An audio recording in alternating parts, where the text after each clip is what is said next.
야속하네요. 지금 양시장이 장중 저점을 더 낮춰갑니다. 2438선, 오늘 장중 저점 2435선인데요. 지금 저점까지 밀렸다가 그 흐름에 머물고 있고 코스닥은 1시 39분에 저점이 나왔었죠. 833선까지 밀려 내려갔는데 지금 장중 저점 터치 이어지고 있습니다. 두 분은 어떻게 보실까요? 답 같이 찾아보겠습니다. 임순재 루크투자연구소 대표, 차영주 MTN 전문위원입니다. 어서 오세요. 네. 눈이 그쳤다가 다시 오는데 이제 눈이 오니까 좀 앞이 뿌옇잖아요. 진짜 모르겠습니다, 시장도. 두 분께 좀 여쭤봐야 될 것 같아요. 임 대표님, 오늘 코스피가 주요 이평선 결국 다 이탈합니다. 어제 지켜줬던 61선까지 오늘 오전에 바로 이탈이 되면서 장중 저점을 낮추고요. 지금 항생지수도 3.4%까지 빠지면서 오늘 타격이 크네요. 네, 업데이트된 게 뭔지. 네, 일단 뭐 복합적인 요소다라고 보시면 될 것 같고요. 뭐 지금 뭐 제기 많이 나오는 게 이제 지정학적 리스크 부각이다라고 보시면 되는데요. 특히 이제 대만 총통 선거에서 이제 민진당이 이제 그 당선이 되면서 어쩌면 이제 친미 이제 독립 성향이 강하기 때문에 이제 양안, 그러니까 중국과 대만 관계가 좀 긴장 관계가 되지 않을까라는 우려가 있고요. 만약 이렇게 긴장 관계, 만약 뭐 최악의 경우 뭐 전쟁이 발생을 한다라고 하게 되면 한국이 가장 크게 타격을 받을 것이다라는 그런 이제 뭐 우려 섞인 전망까지 나오고 있는 그런 상황입니다. 여기에 이제 뭐 어저께 김정은 위원장이 뭐 좀 강력하게 이제 발언을 했고 이에 따라서 뭐 윤석열 대통령도 또 그거에 대해서 뭐 또 강력하게 또 이제 반론을 제기하다 보니까 양국 간의 이제 최고 지도자 사이에서 이렇게 이제 서로 뭐 좀 격한 그런 이제 반응들이 나오면서 투자 심리를 좀 위축시켰다라는 부분도 있습니다. 특히 이제 전일 미국 시장 같은 경우는 이제 기준금리 인하 가능성이 좀 더 지연이 되면서 네, 관련된 부분이 좀 약세를 좀 보였다라고 보시면 될 것 같고요. 오늘 같은 경우에 이제 장중 같은 경우에 이제 11시에 이제 중국에서 GDP, 그러니까 4분기 GDP 성장률이 나왔습니다. 뭐 지금 나온 거로는 이제 5.2%를 기록을 했는데요. 뭐 작년 그러니까 3분기에 이제 4.9%보다는 상회를 했지만 시장 예상치 5.3%를 하회하는 그런 모습을 보였습니다. 여기에 12월 소매 판매 증가율도 7.4%를 기록을 했는데요. 뭐 지난 11월 달 10%, 그다음에 시장 예상치 8%를 하회하면서 중국 내에 소비가 여전히 부진하는 거 아니냐라는 그런 우려가 생기면서 지금 중국 시장, 특히 뭐 중국 시장 같은 경우 지금 1% 넘는 하락세를 보이고 있고요. 홍콩 시장도 지금 3.4% 넘는 하락세를 보일 만큼 하락폭을 좀 키웠다라는 게 국내 시장에도 조금 부정적으로 영향을 미쳤다라고 보시면 될 것 같습니다. 여기에 이제 국내 시장 같은 경우, 특히 이제 코스닥에 있는 2차 전지나 친환경 사업 같은 경우는 어저께 이제 트럼프 전 대통령이 그 아이오와 이제 공화당 코커스에서 1위를 차지하면서 뭐 공화당에선 여전히 트럼프 아니냐. 그렇게 되면 또 여기에 어저께 나온 그 여론조사에 따르면 트럼프가 바이든 대통령을 뭐 상당히 그 오차 범위 밖에서 앞선다라는 그런 뭐 여론조사까지 나오면서 뭐 향후에 이런 친환경 정책에 대한 그런 정책 변화에 대한 우려감도 같이 좀 작용을 한 거 아닌가 싶고요. 또 이와 더불어 지금 일본 시장이 뭐 아까 이제 나온 기사에도 앞에 설명에서 나왔듯이 일본 시장이 강한 그런 상승세를 보이고 있습니다. 지금 글로벌 투자회사, 그러니까 대형 IB에서는 지금 올해의 그 각광받는 주식으로는 그 M7, 그러니까 미국에 있는 M7과 그다음에 일본 시장을 지금 주목을 하고 있다라고 보시면 될 것 같고요. 일본 시장이 주목을 받는다라고 하면 글로벌 포트폴리오 내에서 아시아 시장 내에 아마 그 비중 조정이 불가피하지 않을까. 그렇게 되면 국내나 그다음에 중국 시장에서 매도가 발생을 할 것이고 이에 따라서 일본 시장으로 자금이 좀 더 유입되는 속도가 빨라질 가능성도 있다라는 점도 같이 좀 보셔야 되지 않을까 싶습니다. 총체적 난국입니다. 그렇죠. 삼성전자의 어닝 쇼크로 지난주에 분위기가 좀 쎄했잖아요. 지난주에는 조금은 굉장히 어떤 규칙적으로 빠지는 흐름을 보였다면 이번 주에는 정말 속절없이 빠지는 이런 모습을 보였는데 말씀해 주신 대로 오늘 중국의 지표 부진했고요. 지정학적 리스크는 고조되고 대만 총통선거 반영되면서 또 미 공화당의 아이오와 코커스 승리까지 반영이 되면서 한반도 특히 우리가 좀 불리할 거다라는 의견들이 수급으로 반영됐다라는 측면을 들어봤습니다. 사실 중국은 지표가 잘 안 나오면 부양책으로 이어질 거라는 기대도 있는데 이제 그런 기대감들은 많이 좀 사그라들었다고 봐야 될지. 네, 그렇죠. 일단 뭐 이번에 있다라고 하게 되면 부양책보다는 아마 금리 인하 쪽으로 조금 더 포커스가 맞춰져야 될 것 같고요. 만약 금리 인하 여부가 아마 좀 향후의 시장 움직임에 같이 좀 영향을 미치지 않을까 싶습니다. 어렵네요. 그러면 간밤에 이제 윌러 연준 이사 발언에도 많이 주목을 하던데 매파적 발언 때문에 조기 금리 인하 기대감은 퇴색됐다라고 표현을 많이 합니다. 그러니까 3월부터 해서 6회까지 건지 사실 우리가 힘들 거라는 걸 알면서도 확인받으니까 심리가 더 안 좋아지는 것 같아요. 이제 추가적으로 그럼 봐야 되는 건 뭔지 미 국채금리 다시 4% 올라왔잖아요. 베이지북, 뭐 FOMC, 지표 어디가 제일 중요합니까, 차 의원님?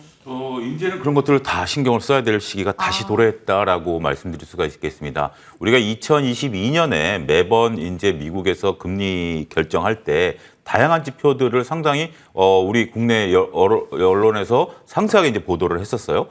왜냐하면 그때 당시에는 이제 금리가 계속해서 올라가던 시기였었고 그 금리가 올라가던 시기에 있어서 월가에서는 조금 속도 조절론이 있었지만 일단 이런 지표들에 의해서 그 연준은 계속해서 금리를 올렸죠. 2013년에서 제가 MTN에서는 조금 다소 이런 쪽에 신경을 안 쓰셔도 된다라고 말씀을 드렸습니다만 이제는 반대로 금리가 내려오는 기준점을 잡기 위해서는 다시 신경을 써야 된다라는 거죠. 우리가 이제 강약 조절이 들어가야 되는데 네. 지금은 일단 연준 위원들도 원론적인 얘기가 지금 구분을 하셔야 되는 것이 연준 위원들이 여기서 금리를 인하한다라는 얘기를 할 수 없는 환경입니다. 왜냐하면 자 여러분들 이렇게 돼 있죠. 지금 뭐 공부를 열심히 하고 있는데 자 이거 끝나고 나면 니네 놀 수 있어라고 한다면 지금 당장 공부를 잘 안 하게 되는 거죠. 끝까지 긴장을 유지시켜줘야 되는 게 연준의 의무이거든요. 그렇기 때문에 연준은 계속해서 원론적인 얘기를 할 수 있어요. 그런데 여기서 과연 연준이 피봇 금리를 인하한 시기를 나타낼 것은 결국 지표들이거든요. 이러한 지표들이 나오는 것이 베이지북. 베이지북이라는 것은 여러분들 그 베이지 색깔의 그 표면으로 돼 있는 거예요. 이건 이제 무채색이죠. 그렇기 때문에 우리가 이제 빨간색, 파란색은 올라간다라는 의미인데 무채색을 한다라는 것은 여기에 객관적인 내용이 담겨 있다라는 뜻도 담겨 있어요. 따라서 베이지북이라든지 CPI 지표라든지 다양한 지표들이 나올 때마다 이것이 낮아진다라면 그리고 이제 베이지북 같은 경우는 그죠. 미국의 12개 주에 대한 경기 동향 보고서 아니겠습니까? 이런 것들에 따라서 경기에 따라서 피봇이 다가올 수도 있다라는 측면에 있어서는 저희 MTN에서도 계속 말씀드리긴 하겠습니다만 이러한 지표들을 2023년에 묻어뒀다라면 다시 꺼내서 봐야 될 시기가 왔다. 연준 위원들도 지금 어떠한 결정을 내리기 어렵다라는 측면에 있어서는 우리도 연준 위원들과 다 같이 그 지표를 봐야 된다. 이렇게 말씀드릴 수가 있겠습니다. 건조하게 어떤 기대감을 제외하고 좀 시장을 바라볼 필요가 있다는 이야기를 해주셨고 연준 위원들의 발언, 그러니까 정책보다 더 강력한 게 이 발언이 녹아드는 그 효과도 이야기를 해주셨거든요. 같이 체크 필요하겠습니다.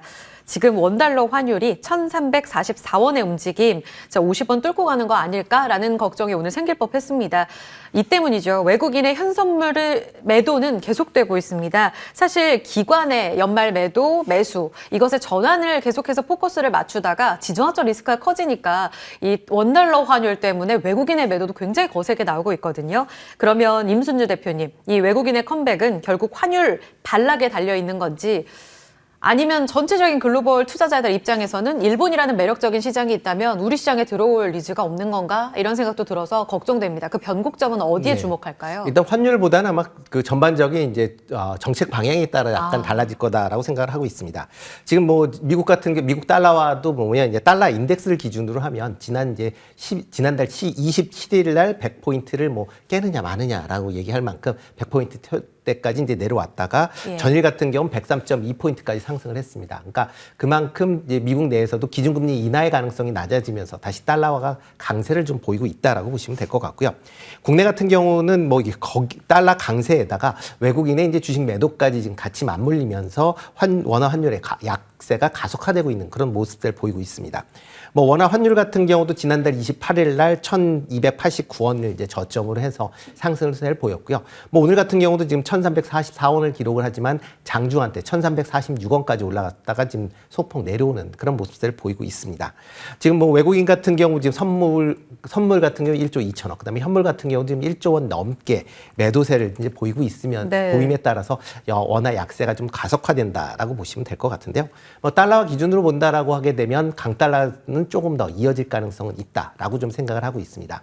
그리고 원화 같은 외국인이 이제 한국에 이제 투자를 해야 되면 그만큼의 메리트가 생겨야 된다라고 보시면 되는데요. 오늘 이제 윤석열 대통령이 뭐 오늘 거래소에서 하는 회의에서 공매도에 대해서 뭐 불법 공매도가 그 제도를 뭐 방지할 때까지는 공매도를 제기하지 않겠다. 그러니까 결론은 올해 내에 언제 제기할지 모른다라는 그런 내용이거든요. 그러다 보면 외국인 투자자 입장에서 보면 국내에 대한 메리트가 좀 떨어질 수 있다는 것도 같이 좀 보셔야 되지 않을까 싶습니다. 그러면 대응은요? 차 의원님, 지금 리스크 해지 차원에서라도 안전자산에 대한 포트폴리오 재분배 필요하다는 이야기도 하거든요. 아니면 주식을 사라. 지금 과매도다라는 의견까지 답을 좀 주실까요? 아직은 과매도는 아닌 것 같아요. 우리가 이제 지금 있어요? 오늘 이제 5, 6%씩 빠지는 종목들이 많고 7, 8%씩 빠지는 거죠. 그러면 저는 이게 투매다라고 보여집니다. 근데 증시격언에 첫 투매는 동참하라라는 얘기가 있지 이것을 지금 우리가 너무 과도하게 빠졌다라고 보기는 어려울 것 같거든요. 과도하게 빠진다라는 것은 정말 곡소리가 난다라는 거예요. 그리고 이제 많은 분들이 실망감을 느껴야 되는데 이제 왜 이렇게 빠지지? 왜 이렇게 빠지라고 한다라는 것은 아직까지 모르겠습니다. 이게 좀 굉장히 잔인한 얘기일 수도 있긴 하겠습니다만 예. 경험적으로 봤을 때는 아직까지는 좀 변동성이 좀 있을 가능성이 커질 가능성이 좀 있다라고 봐야 돼요. 여기서 또 한 가지 우리가 좀 염두해야 될 것들이 일단 그 저점을 깨고 내려가면 네. 신용에 대한 리스크도 커진다라는 겁니다. 우리가 공매도만 신경 쓰고 있습니다만 저점을 깨고 내려가면 신용 잔고에 대한 반대 매매도 걱정을 해야 되는 거거든요. 따라서 서두르실 필요는 없다라고 봐요. 특히 이제 본격적으로 실적 시즌에 들어가지 않습니까? 실적 가이던스가 낮아진 상태에서 실적을 좀 확인하는 과정까지는 조금 지켜보자 이렇게 정리해드리도록 하겠습니다. 하이닉스, 그다음 숫자를 확인해줄 대형주들의 실적이 과연 바닥을 지지해 줄 것인가, 그다음 스텝입니다. 자, 그럼 오늘 특징주로 움직였던 종목 가운데 반도체와 2차 전지를 점검 안 할 수가 없거든요. 에코프로 지금 60만 원대 지금 이탈이 됐고요. BM도 반등을 주다가 여지없이 다시 무너지는 이런 모습이 나왔습니다. 2차 전지 관련해서는 홍해, 물류 대란 때문에 공급망 리스크도 계속 거론이 되고 있습니다. 2차 전지의 반락은 펀더멘털적으로 기대할 게 없는 것인지, 임 대표님 지금 2차 전지 오늘 과도하게 빠진 것에 대한 대응은 어떻게 할까요? 일단 뭐 2차 전지 관련된 종목들은 이제 실적이 4분기에 더 안 좋을 거다라고 지금 예상들을 하고 있는 그런 상황이고요. 네네. 뭐 실질적으로 뭐 실적을 발표할 LG 엔솔이나 그다음에 LNF 같은 경우 지금 시장 예상치를 전부 다 하회하는 그런 모습들을 보이고 있습니다. 특히 LNF 같은 경우는 지금 뭐 영업 손실이 발생할 만큼 이제 전반적으로 아마 다른 양극재 업체도 실적이 뭐 거의 뭐 적자 수준 언저리까지도 하락할 가능성도 있다라는 점도 아마 대비를 하셔야 되지 않을까라는 생각이 되고 있고요. 특히 이제 올해 그럼 과연 2차 전지 업체들의 실적 개선이 있을 것이냐라고 보면 상당히 좀 제한적일 가능성은 크다라고 보여집니다. 특히 이제 2차 전지 소재에 대한 그 이제 원자재 가격이 여전히 지금 낮은 단계에서 지금 머물러 있습니다. 다만 뭐 긍정적으로 본다라고 하게 되면 네. 낮은 추가적으로 하락을 하고 있지 않다라는 게 어떻게 보면 긍정적이다라고 할 만큼 그 정도로 이제 많이 떨어져 있는 그런 상황이고요. 그리고 또 하나가 이제 전기차 시장이 쉽게 살아날 것이냐라는 부분입니다. 지금 어느 정도 그 얼리 어댑터가 이제 매수를 했고 이제는 본격적으로 사용하는 사람들이 이제 매수를 해야 되는 그 시점인데 지금 상황에서 이제 캐즘이 발생한 그런 상황이다라고 보면 지금 상황에서 전기차의 수요가 확대가 되는 게 상당히 좀 더뎌질 수밖에 없다라고 보여지고요. 실질적으로 미국에서 전기차 판매가 작년도에 40% 정도 증가를 했습니다. 근데 올해 같은 경우는 그거보다 낮은 30% 정도로 지금 예상을 하고 있는 그런 상황이고요. 특히 이제 여기에 트럼프 대통령이 만약 당선이 된다라고 하게 되면 뭐 IRA 법안에 대한 이제 새로운 어떻게 보면 변화가 불가피한 거니까 그런 점도 같이 좀 감안을 하셔야 되지 않을까 싶습니다. 알겠습니다. 삼성전자도 점검해 볼게요. 지금 삼성전자는 외국인 기관이 오전에 좀 오락가락 하다가 현재 구간에서 낙폭 키워가면서 분위기 안 좋아지고 있거든요. 보니까 외국인 기관 지금 매도로 좀 잡혀 있습니다. 최근에 삼성전자 빠질 때 개인들이 많이 담았더라고요. 이 부분 괜찮은지 궁금합니다. 그리고 현지 시간으로 17일이니까 이제 내일쯤에는 언팩 행사의 결과를 우리가 받아들일 수 있을 텐데요. AI폰이 정말 혁신이 된다면 지금 시장 때문에 빠지는 거라면 모멘텀이 될 수 있을지도 사실 잘 모르겠고요. 내일 흐름에 따라서 삼성전자의 주가 좀 변동성이 있을까요? 언팩 행사에 대한 기대감보다는 좀 시장에 대한 어떤 매도다라고 저는 생각을 합니다. 예, 네네. 그러니까 이제 이런 것들이 지금 현재 삼성전자는 지금 이제 반도체 쪽에 우리가 좀 관심을 갖고 있지 다른 쪽들은 좀 부가적인 부분들이다라고 말씀드릴 수가 있겠습니다. 근데 조금 이제 시장에 대한 부분들이다라면 저점이 거의 도달했다라고 저는 생각을 해요. 그래서 7만 원 부분이라면 삼성전자는 이제 모아가는 전략이 좀 유효할 수 있을 있을 것이다라고 말씀드릴 수가 있겠습니다. 앞서 제가 이제 첫 투매를 좀 말씀을 드렸는데 삼성전자 같은 경우는 이미 1월 9일 날 긴 음봉을 이제 발현하지 않았습니까? 그런 부분에서 오늘 또 이제 음봉을 나타내고 있는 상황이긴 합니다만 봉의 크기가 그렇게 크지는 않아요. 그리고 7만 원이란 절대 가격대가 있다라고 본다라면 지금부터 삼성전자는 저는 모아가셔도 되지 않을까 싶어요. 이격도를 좀 좁히는 과정들이 나타났다라는 측면. 그다음에 결국 시장이라는 것은 삼성전자의 변동성이 커지기보다는 개별 종목의 변동성, 그다음에 중저가, 그러니까 이제 중형단에 있는 종목들의 변동성이 이제 시작되는 것이다라고 본다라면 저는 뭐 7만 원 이하 충분히 메리트 있다 이렇게 말씀드릴 수 있겠습니다. 메리트 있는 구간이다. 시장 영향으로 빠진 것으로 보고 있습니다. 알겠습니다. 외국인의 매도가 줄어드는지 여부와 함께 매크로 변수를 회복해 나가는 그 수준에서 반등을 좀 나타낼 수 있다라는 측면으로 보셔야 될 것 같아요. 하나만 더 보겠습니다. 앞서 2차 전지 때 못 여쭤봤는데 LNF요. 오늘 또 한 번 강세 움직임을 나타냈다가 이 코스피 이전 상장 기대가 많고 있잖아요, 임 대표님. 반락이네요. 1.7% 약세로 접어들면서 위아래 꼬리가 좀 달리며 변동성을 보입니다. 현재는 20만 1,500원 정도인데요. 페낙계의 어떤 다른 수혜를 받을 수 있는 기대감으로 해석을 많이 하던데 오늘은 반락으로 보면 어떤 변동성으로 좀 해석을 해야 될까요? 일단 뭐 코스닥 이전 상장 관련 이슈 때문에 아마 실적 부진 이슈가 조금 묻힌 거 아닌가라는 좀 생각을 하고 있고요. 특히 이제 2월 초에 아마 코스피 이전 상장을 한다라는 그런 이제 기대감이 있다라고 보여집니다. 물론 이제 작년도에 영업 손실을 어느 정도 재고 손실을 떨궜기 때문에 그 부분이 어떻게 보면 이제 한 번 이제 정리를 하고 올해 새롭게 출발할 수 있다라는 이제 기대감이 좀 주가를 올렸었던 측면도 분명히 있는데요. 아마 아직까지는 시장 상가, 업황에 대한 그런 이제 불안감이 여전히 상존하고 있는 그런 상황이고 오늘 증시가 전체적으로 빠지면서 같이 좀 주가가 하락을 하고 있다라고 보여집니다. 특히 이제 LNF가 이제 2월 초순에는 아마 코스피로 이전될 걸로 예상이 되고 있는데 과거에 이제 포스코 DX 같은 경우에는 코스피 이전에 좀 강하게 좀 상승세를 보였다가 실질적으로 코스피에 상장을 하면서 좀 하락을 보였었던 그런 측면이 있습니다. 그러니까 아마 이번에 LNF 같은 경우도 비슷한 그런 모양새를 보일 가능성도 있으니까 그거에 맞춰서 투자에 임하시는 게 어떨까 싶습니다. 그러면 지금 또 매력적으로도 보는 분들은 괜찮다라고 보시는 거예요? 뭐 단기적인 관점에서만 보셔야 되지 않을까라고 생각을 합니다. 알겠습니다. 전략까지 들었습니다. 두 프로 보내드릴게요. 임순재 대표, 차영주 전문위원이었습니다. 고맙습니다.